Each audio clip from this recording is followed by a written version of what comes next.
and it's a very powerful document, but hopefully we're not going to have to use it. Mr. President, if the Prime Minister today were to ask your help in striking at Iran's nuclear facilities to prevent the kind of progress towards a nuclear weapon, would you give him the green light? Would you, either to do it himself or for the U.S. to participate with him? I don't know that that's what he's going to be asking for. I have no idea that it is. You're telling me.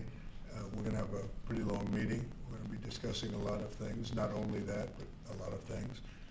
And I'll let you know if the time comes to let you know. But right now, that's not something that I can discuss. Mr. President, when you said if they do it, they get obliterated. Just to be clear, you're talking about if Iran made an attempt on your life. Yeah, that would be called total obliteration. And I can't imagine they do that. It should have been stated by Biden, but he didn't state it because he had no clue, as you know, as everybody knows. What is your vision actually for relationship Do you have with anything Iran? else? No, that's all we have. My vision for For a what? relationship with Iran, and would you? I'd love to have a good relationship with everybody. They can't have a nuclear weapon. That was the only thing that was very important. They can't have a nuclear weapon. Beyond that, it would be very tough if they insist on doing that.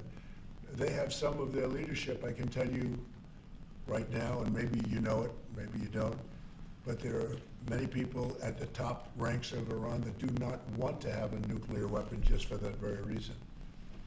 Mr. President, what's your reaction to China's retaliatory tariffs? That's fine, it's fine.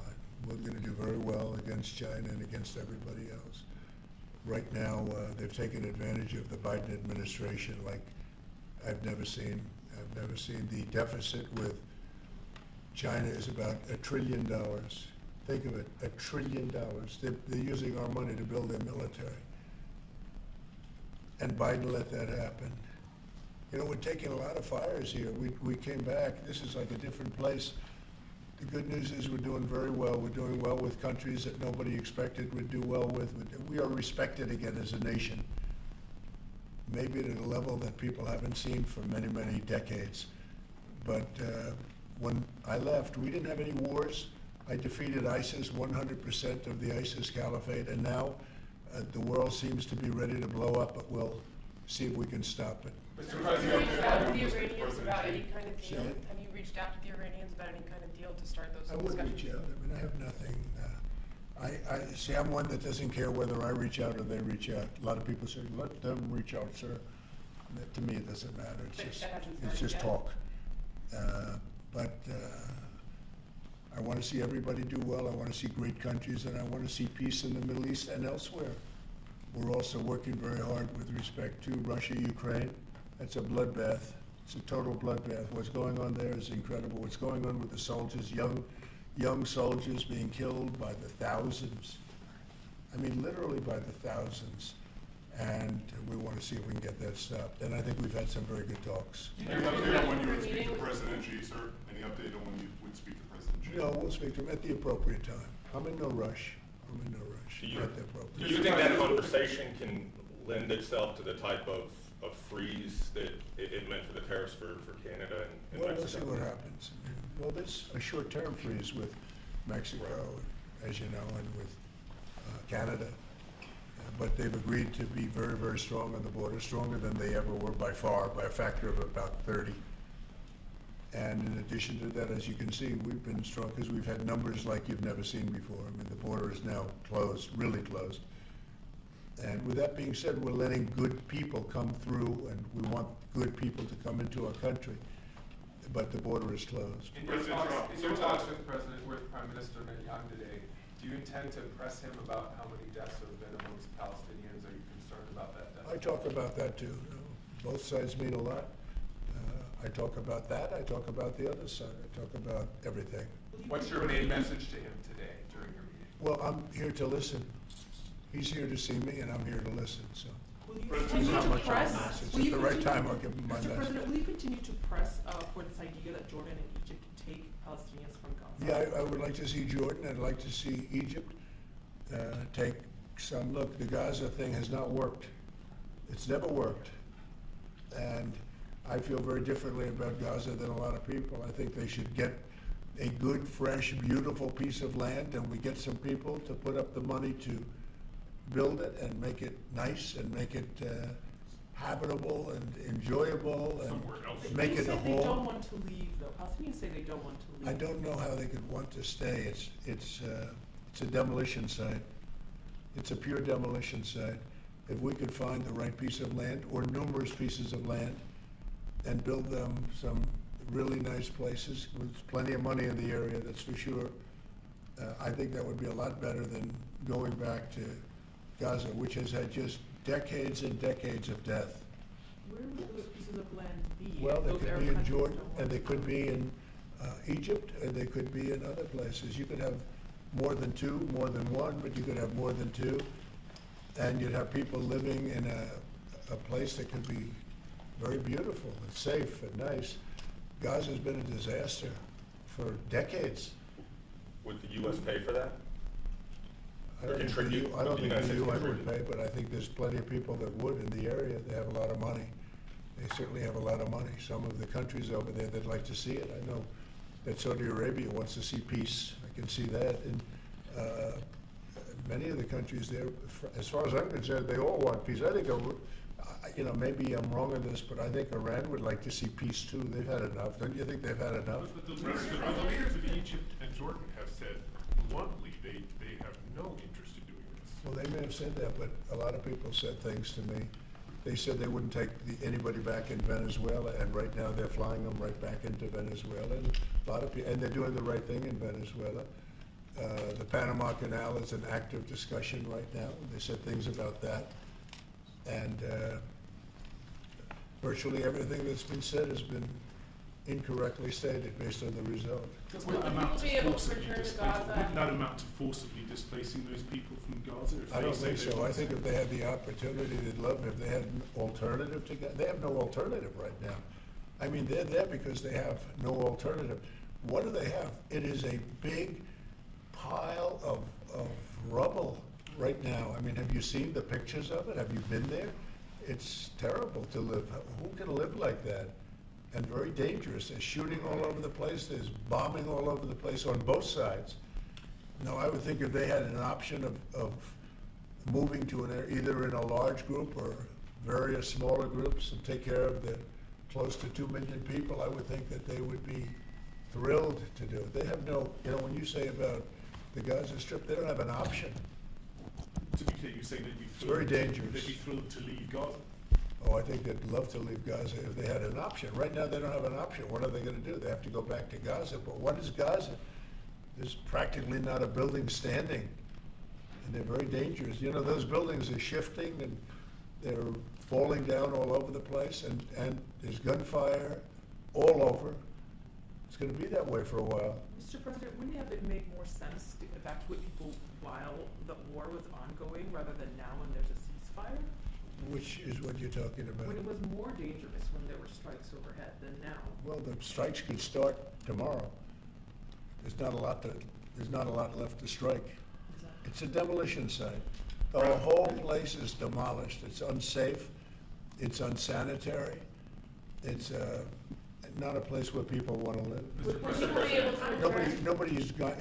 They have no alternative but to go back. If we gave them an alternative of living in a beautiful open place with some, nice quarters there, nice housing of sorts, and we have the money in the Middle East to build that. Do you support Israelis actually moving back and creating buildings? Not necessarily, no. I just support cleaning it up and doing something with it, but it's failed for many decades.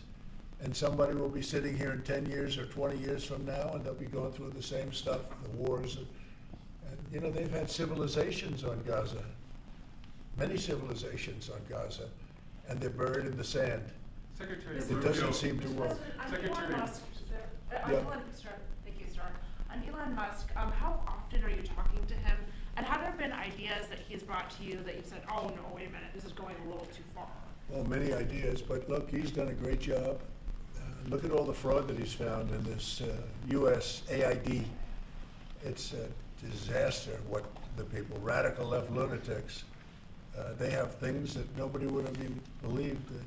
The whole thing with 100 million spent on you know what, with money going to all sorts of groups that shouldn't deserve to get any money, with the money, I'd like to see what the kickbacks are. How much money has been kicked back? Who would spend that kind of money to some of the things that you read about and I read about and I see every night on the news and every morning when I read the papers? Who would spend money for that?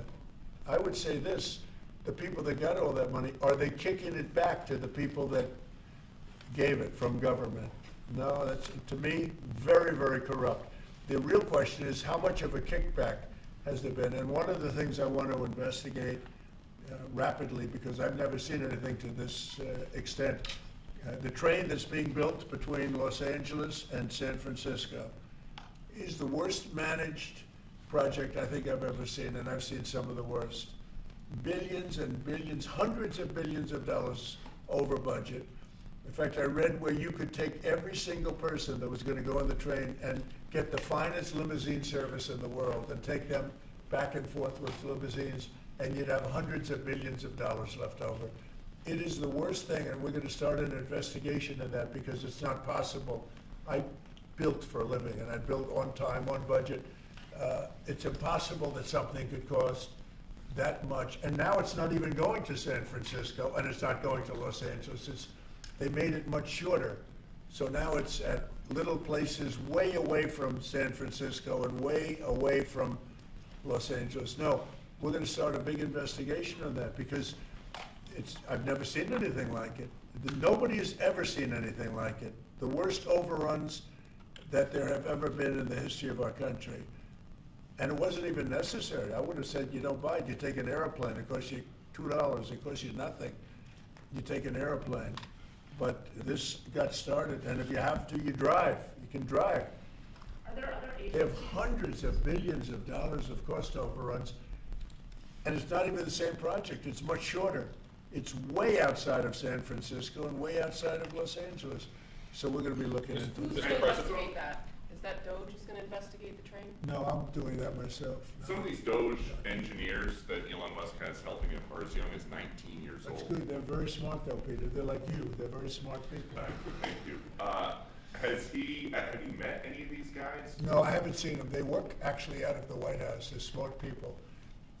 Unlike what they do in the control towers, where we need smart people, we should use some of them in the control towers where we were putting people that were actually intellectually deficient. That was one of the qualifications, is you could be intellectually deficient. No, we need smart people. Some are young and some are not young. Some are not young at all. But they found great things. Look at the list of things. Maybe I'll do it tomorrow. I'll read off a list of 15 or 20 things that they found inside of the USAID. It has to be corrupt. Nobody could approve that. They could only approve that if they were getting kickbacks. You're talking about hundreds of millions of dollars. And it sounds like you're going to wind down USAID. It sounds like it. I mean, I think so. Yeah. So when that happens, which part of the government? Well, I will be could see responsible Marco for paying? Rubio being in charge, State Department, because they're giving money to, I mean, some of the money is well spent, I guess, but much of it is really fraudulent. And on the education department, why nominate Linda McMahon to be the education department secretary if you're going to get rid of the education department? Because I told Linda, I hope you do a great job and put yourself out of a job. I want her to put herself out of a job, education department.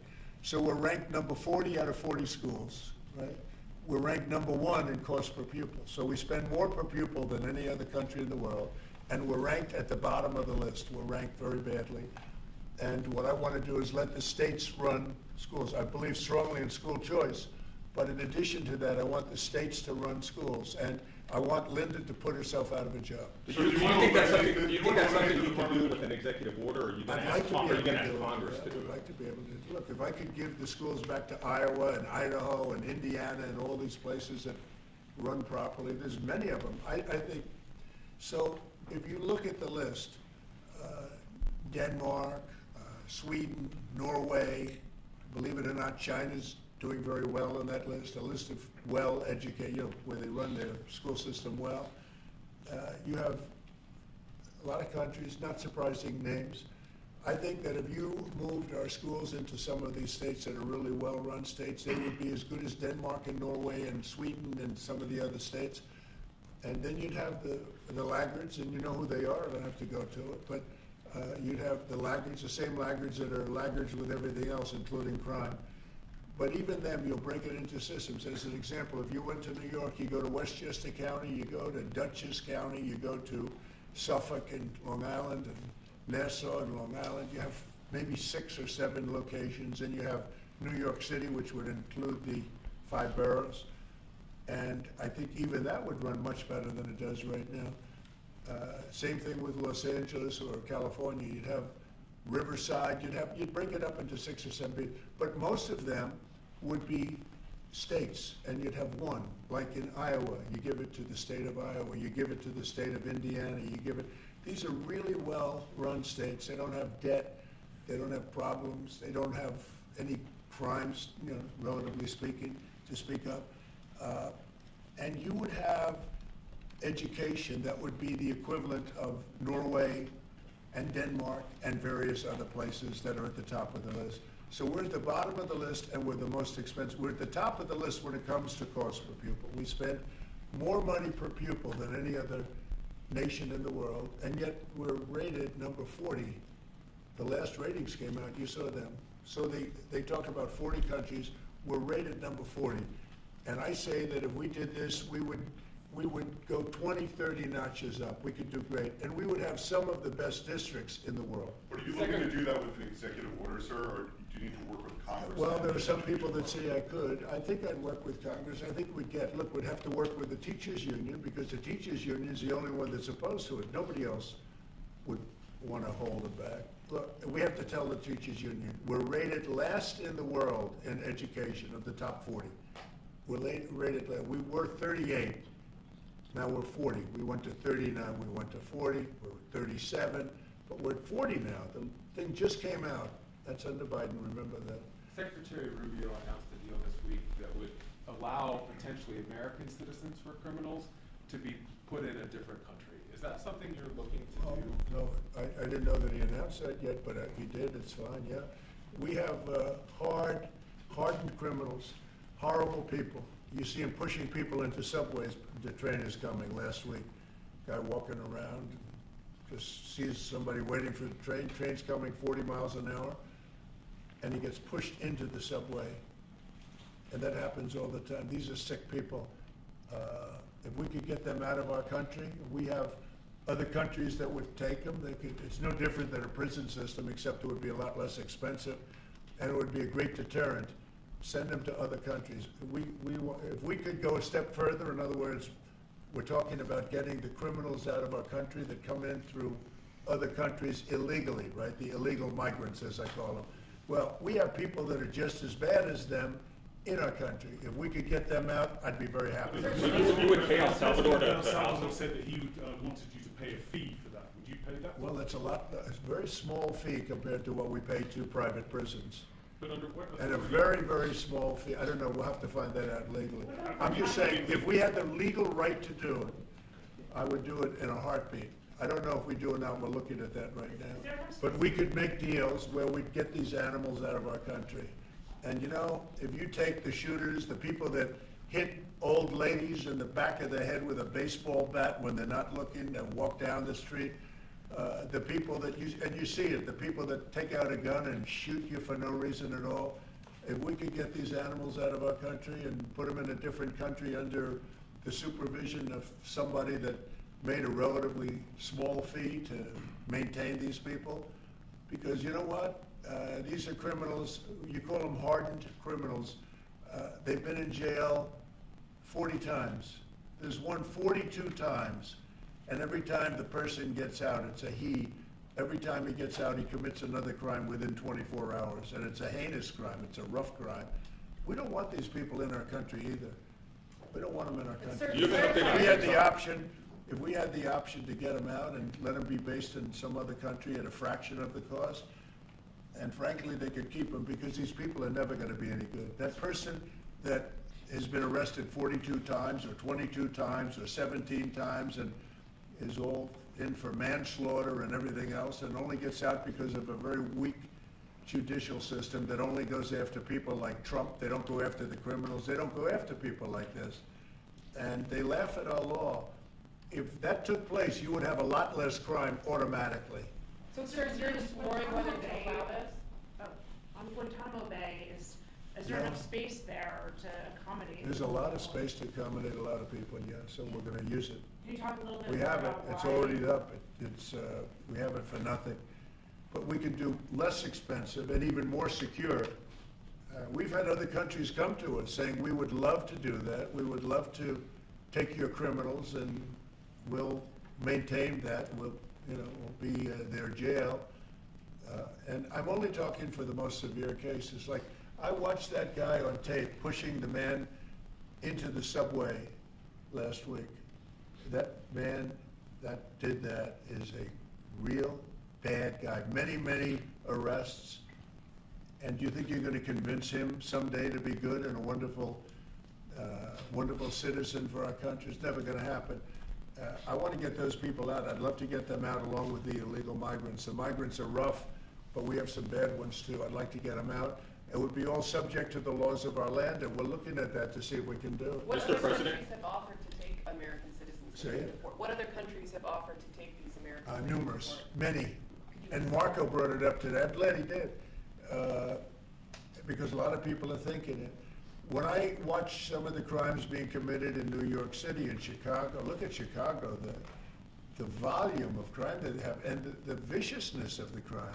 These people are horrible people. And if somebody thinks they're going to be wonderful citizens someday, they're wrong. It's not going to happen. It's not going to happen. They're bad. These are hard, tough criminals. In many cases, they're crazy. They're absolutely crazy.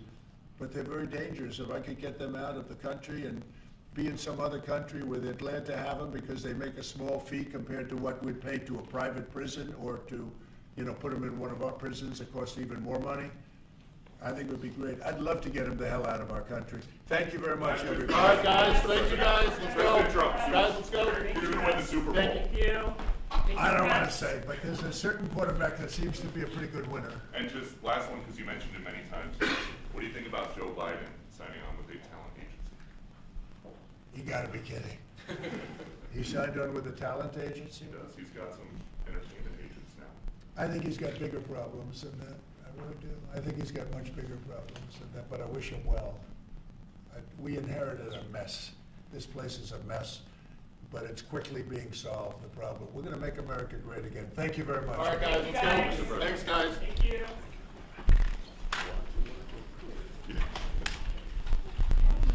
All right, let's go, guys. Thank you all. Thank you, guys.